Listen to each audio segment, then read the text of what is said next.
Beautiful. All right, well, welcome all. I'll let Lou, you take it away. Thank you. So welcome everyone. This session is around contact and contest, and it's aimed at giving umpires and coaches the ability to better discern between what is contact and what is contest. So we'll unpack a little bit about what the rules say, and then we're going to actually step through some examples, some photos that I've pulled from the wonderful Netball New South Wales Facebook page, and have a bit of a debate and a discussion around what we think might be contact and contest. So if we think about the rules of netball and the core values that the rules are based on, and it's clear in the rule book, it actually says that at the front of the rule book. It's equal opportunity, fair play, and the respect for the opponent's skill and safety. And this is something that is really important. These things are quite important to think about when it comes to contact and contest. So the contact and contest rule is a rule. It's called out as a rule. It's not the contact rule. It's contact and contest. So there is allowed to be some contacting in the sport of netball. When attacking, defending or playing the ball, opposing players may come into physical contact with each other. So I think that's the first important thing to really think about, is that players may come into physical contact with each other. Just because two players contact each other doesn't necessarily mean it's a contact call. It says, provided the players do not interfere with each other's play.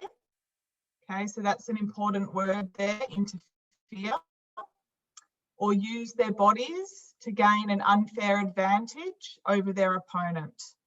So that's the other element there, gain an unfair advantage. It is deemed to be contest. So if they don't interfere and there's no unfair advantage, then it can be considered to be a contest, and play should continue. Contact occurs when a player's actions interfere with an opponent's player, whether these are accidental or deliberate. So there's that word again, interference. It's a really important word in the rule book. So interference may occur in the following ways. Physical contact using any part of the body to limit an opponent's ability to move freely. Okay. Knocking or hitting a player when shooting for goal, placing hands on the ball held by an opponent, and we'll unpack that a little bit later as well. Hitting the ball held by an opponent or removing it from their position, or while holding the ball, pushing it into an opponent. Okay. So the next part of the contact and contest rule is moving into a player's space. So a player can cause contact by landing in a place already occupied by an opponent before the movement began, or moving into the path of an opponent who is committed to a particular landing space. So players have the right, when they're in the air or in motion, to have that right of landing space.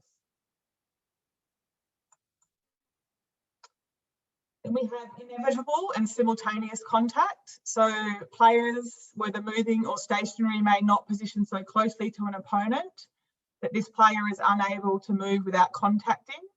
So this would be the old sandwich, as it's called, when usually it's two defenders on either side of a goal attack or goal shooter, positioning so closely that that attacking player can't move without contacting them. That's what we call inevitable contact. And then simultaneous contact, if two opposing players cause simultaneous contact, a toss-up is taken. Alternatively, if there's no unfair advantage to either player, you would just let the play continue rather than call a toss-up. So thinking about the umpiring decision making, there's a few different elements of that, and all of this happens in a real split second. So the first thing, and all the umpires will know, I think we might have a few coaches online, but from an umpiring perspective, but coaching, I think this is also important as you're watching your players, is to look.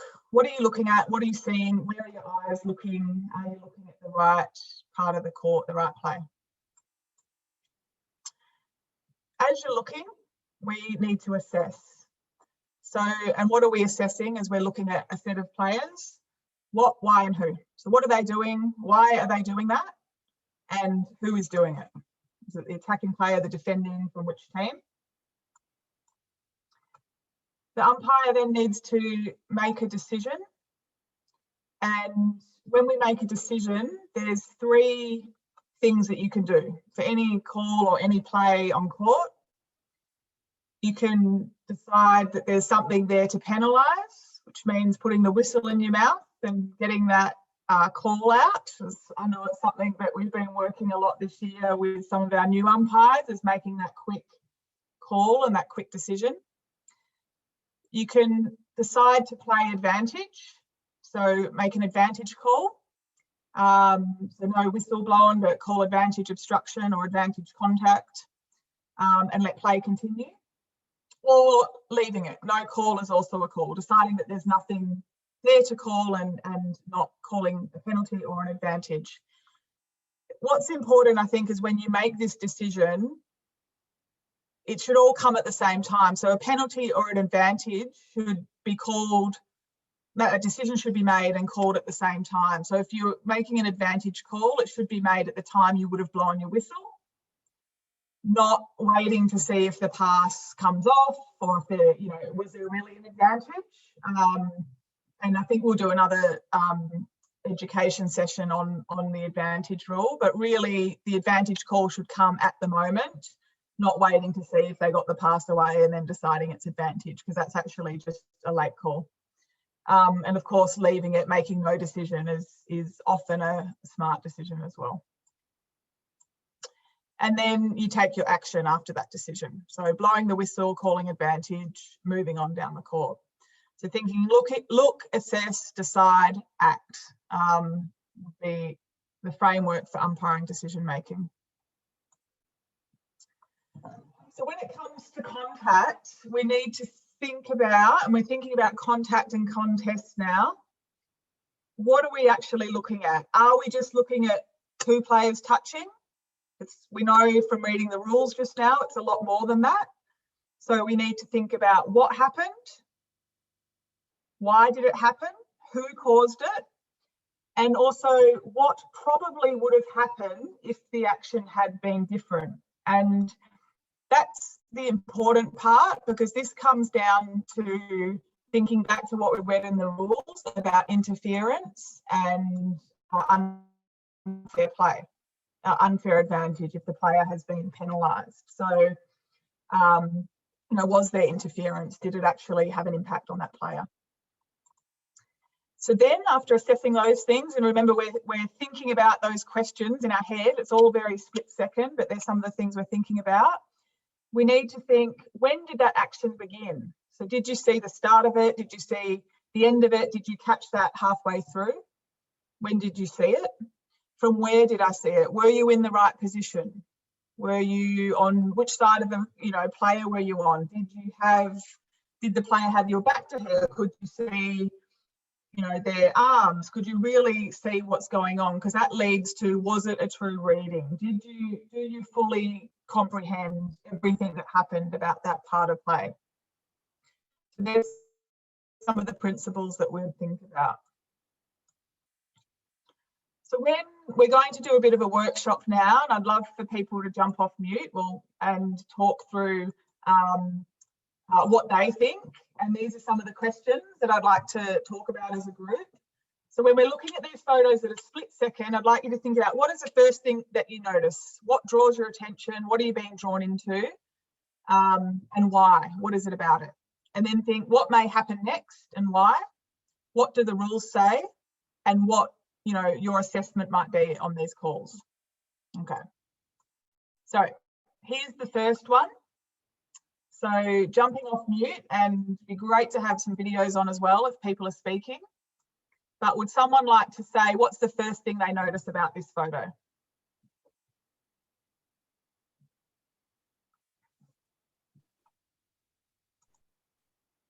I noticed the hand coming around her, as well as Yep.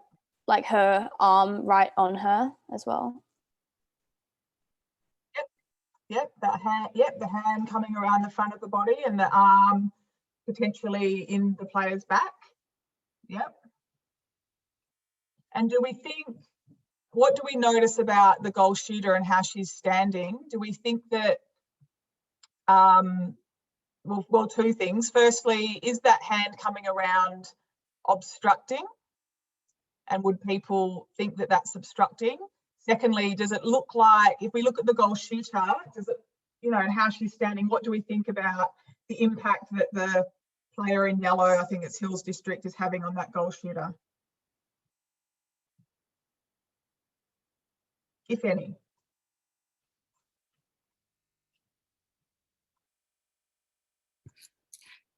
Jessie said,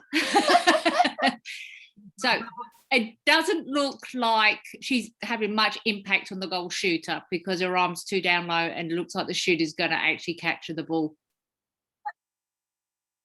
Yeah, exactly. So you can see there the shooter, she's not off balance, she's not being pushed around. I would say that hand coming around is fair if we look at the obstruction rule in terms of it being you're allowed to momentarily put your hand in front of another player to deflect a pass.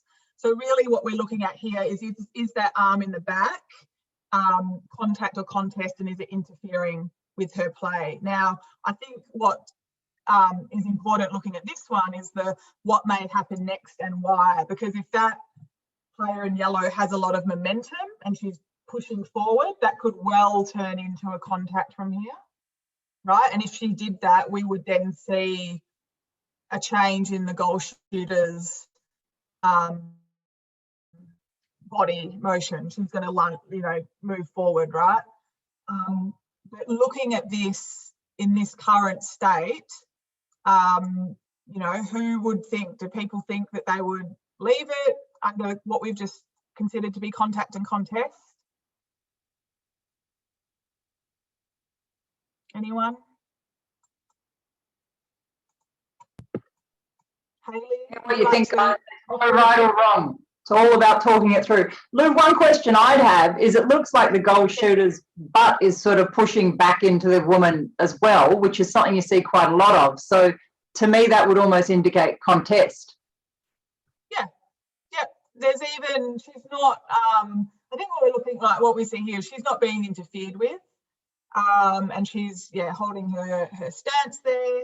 I think the thing that we're looking at is what happens next. So does that arm in the back, the momentum from the body of the Hills District defender, going to push her off balance. But other than that, if this was where it stopped, then I think that one's a fair contest, but could possibly be heading into contact if we were to see that goal shooter's body move, right?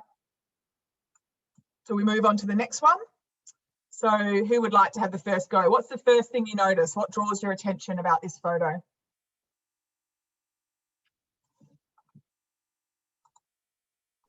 For me, it's probably just that her body is like they're kind of like on top of each other. Yep, so the bodies are touching. Comment from our house was that the person from behind leaning in, like there's a contact coming from behind. Yep. Do we think that there's interference at the moment?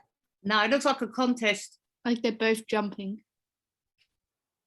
No one has possession of the ball. So they're both jumping pretty straight up. Yep. Their hands, what do you notice about the player's hand, the Penrith player?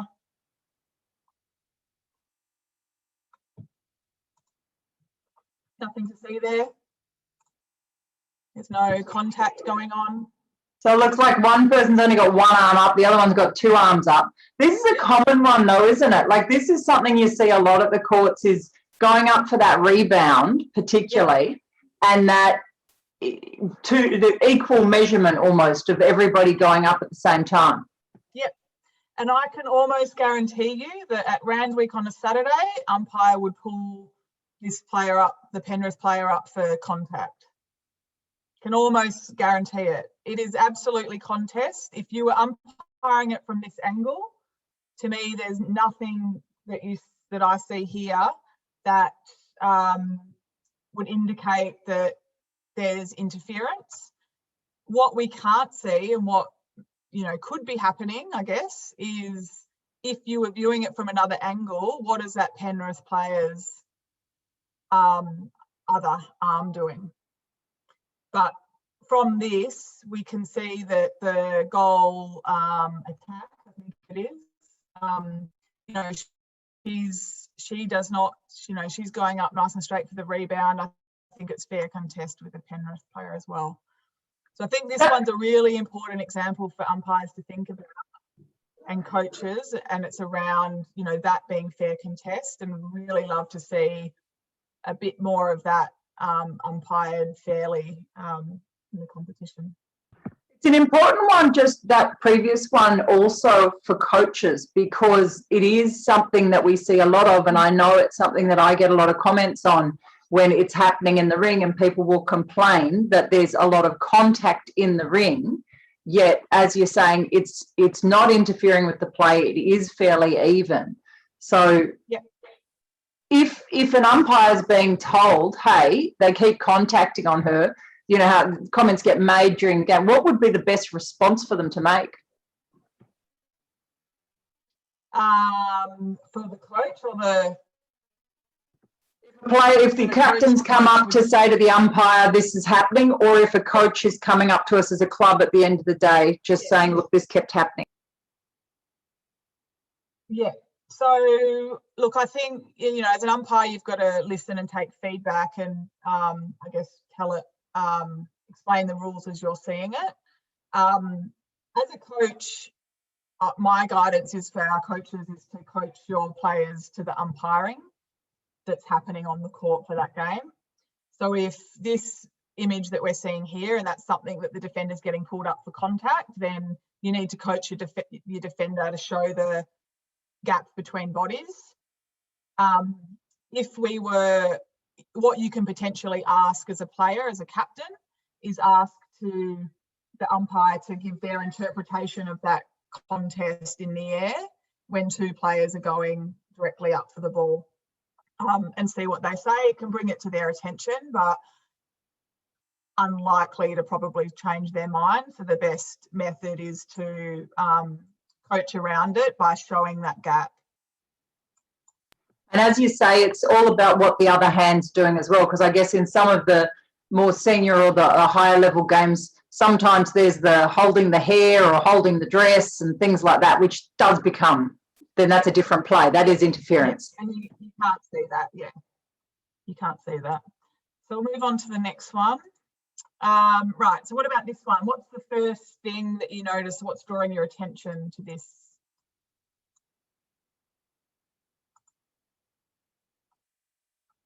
Some of our other umpires want to offer. Hayley, what are you seeing here?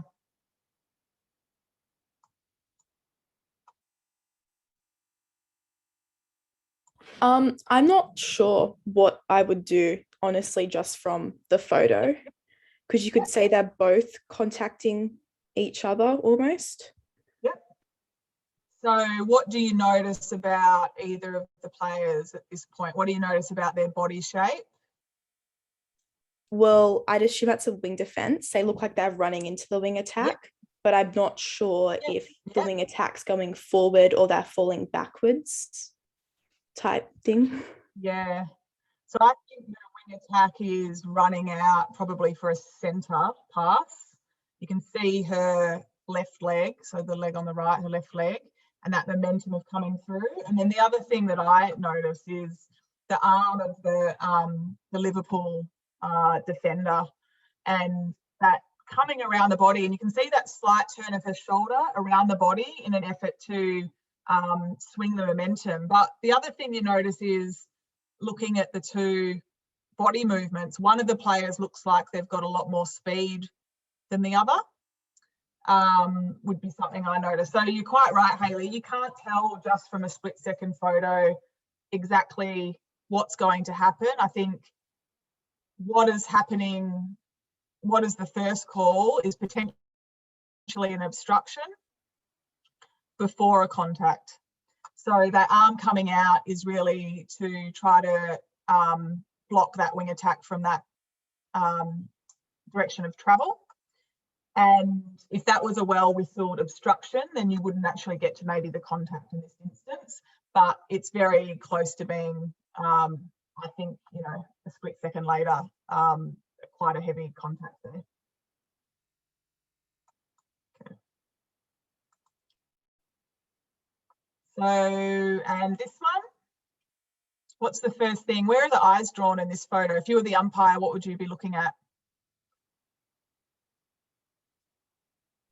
Definitely like her hand on her arm and like their arms and their hands. Yep. And do we think that if we think about that rule of interference, that what would you consider that at this point in time? Yeah, I think it's definitely interfering because her arm is almost pushing on her arm in a way, but also it's just touching her in general. And if she's trying to get the ball and you have something on you, then it'll interfere with the play. So contact on the blue player. Yep, definitely. I agree. This one is another one, slightly different view of two players going up for the ball. What do we think about this one?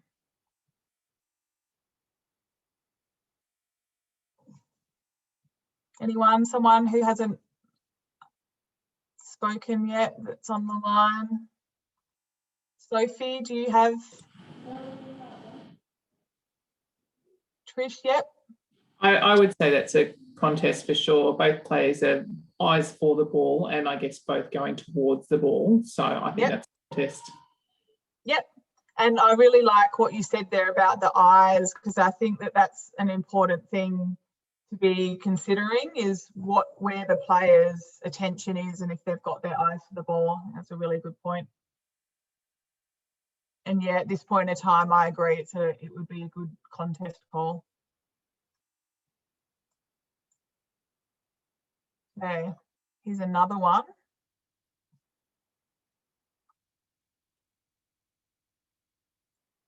What do we think from the umpires around perhaps the position that this umpire, the photographer, is standing in?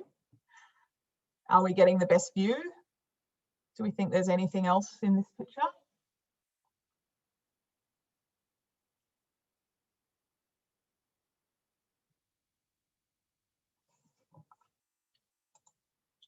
Anyone got an opinion? Sophie, haven't heard from you yet. It looks like they're both going for the ball, but the girl in the green is probably going to end up crashing into the other girl because they're both going for it, and the momentum will just push her into the other one. Yep. At this point in time, do you think there's anything there to call? No, I think it's from what I can see, I think it would be a contest. Yep, agreed. But you're right, it could be about to be, so there wouldn't be a call as yet, but potentially a contact. And maybe if the angle was different, if we were around on the sideline, the umpire might have a better view, because really where this is taken from, the umpire should be positioned on the sideline, because this is near the transverse line. So if the umpire is slightly ahead of play, they should be getting a pretty good look straight into this play here and being able to see what's happening between the bodies. So positioning is really important. Okay, I thought this one was interesting. An interesting conundrum, particularly without seeing this in motion. Does anyone want to talk about what they noticed from this photo? Yeah, I noticed that goal defence is falling forward. She definitely looks like the goal attacks jumped in and over her back. Yep. So I would be inclined, I mean, obviously it's kind of hard to sell because it's only one still frame, but I would be inclined to call contact on that goal attack. Yep, that's potentially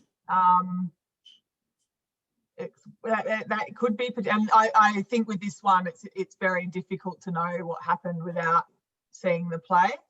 And the reason I included this photo is because I think it could be two things. It could be the goal attack contacting, as you said, Trish, and coming through there.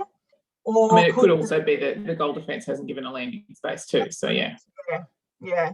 But it's really hard to tell without seeing what happened first. And the umpires, really important. This is why our looking off and having wide eyes often and early is important, so that we can see the whole sequence of play and not just this part. Because if we're just umpiring this scene and flicked our eyes at that second, we might be making an assumption about what happened. And in this case, I agree, it could be either way. It could be that the goal defence is in the landing space and that GA was in flight first, or that the goal attackers has come through it and contacted. So a really important one that highlights, I think, the challenge there.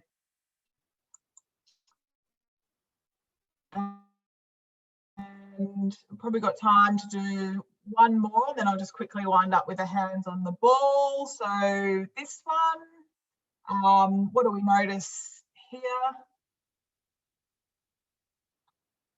Contact from like behind, like the goalkeeper's shoulder is charging into the goal shooter.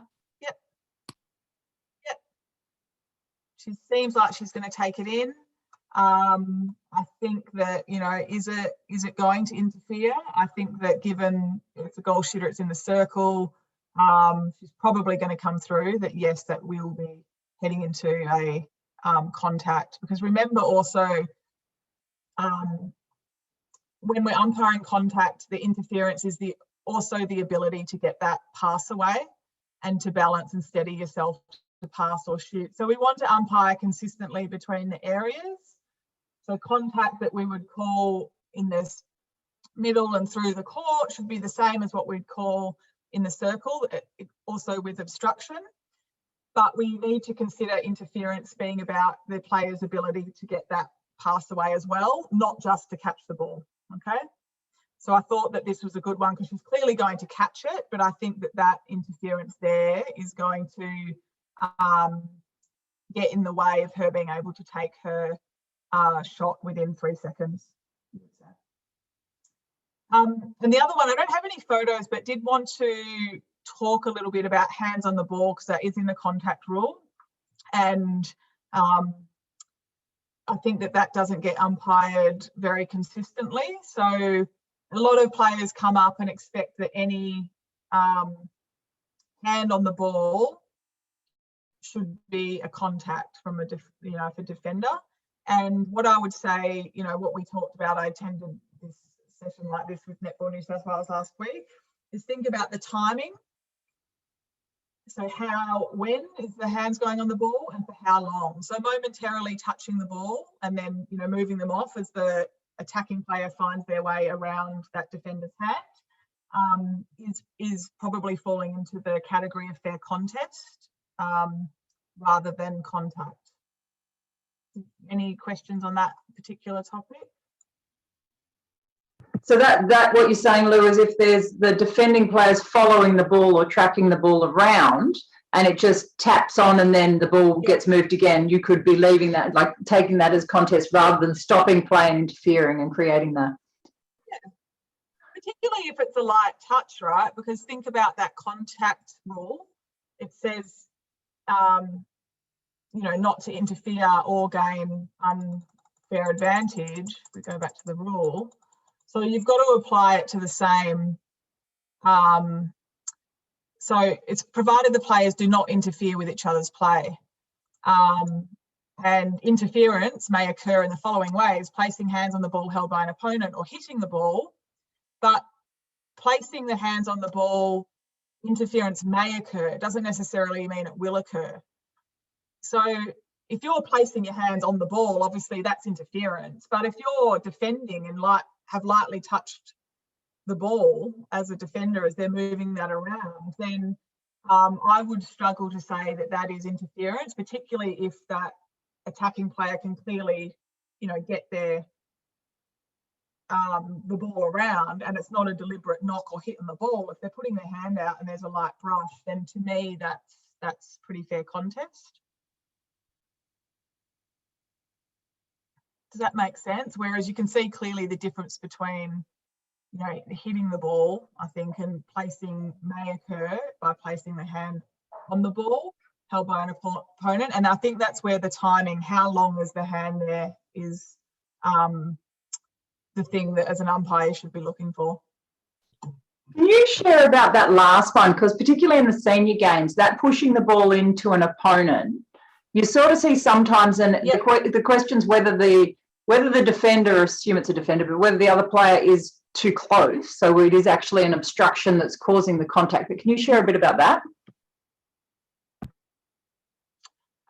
So when holding the ball and pushing it into an opponent, so you can't use the ball to push that defending player away from you. And you see it sometimes with goal shooters swinging around really quickly. You see it sometimes in really heated games when the defender is right behind the player, the player's caught the ball, and the defender has to have, like, you're not instantly 3 feet, right? You have to give that defender a second to jump back and get their distance. And what you see is that frustration coming through and the player, you know, using that ball aggressively and pushing it into an opponent, which is contact. So the person holding the ball is contacting. Yeah, and I player. Instance is too, like if you've got a defender with their arms up over the shot, the goal shooter can't just, you know, use the ball to push the defender's arms away. Yeah, yep, exactly. Yep, because that could be contact from the goal shooter. I think, but also, you know, the interference, it goes both ways, right? So you'd have to say, if she is pushing it into that goalkeeper, is it really interfering? Like, or is she just wasting the time? I don't know. Certainly not contact on the keeper, and should, depending on how aggressively I think she's doing that. But if she's just pushing that into her hand, trying to draw the contact, then I wouldn't be calling anything in that situation. That's good. Does anyone else have any other questions, comments, or things they want to clarify or share? Situations they've seen?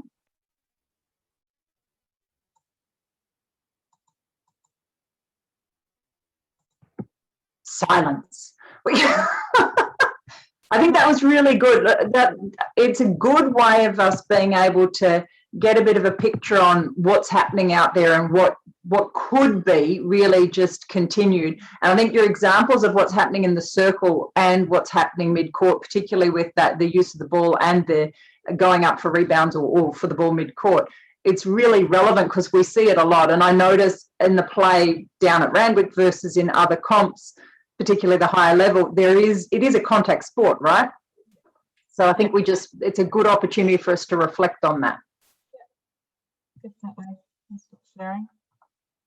Beautiful. Well, if there's no other questions, Lou, did you have anything else you want to share? That's it for this topic. We'll have some more topics like this. I think if people have enjoyed it, it would be great to get any feedback. Happy to do more of these and invest the time. We've all got plenty of time on our hands. That's right. We're not allowed at the court, so we've got to do something to keep us going. So the thought process is the next session we were aiming to have was on game management. So what that means is how you guys can best maintain and manage the court play to prevent issues and problems and really use your confidence and conviction earlier on in the game rather than letting big things happen. So we thought that was a really useful one. But if you guys can email at the Mascot Umpires email address or at the info@Mascot with feedback or topics or anything that you think is relevant in terms of these short and sharp sessions you'd like to hear about, that would be fantastic. Yeah. So, thank you, Lou. Thank you all. Thank you.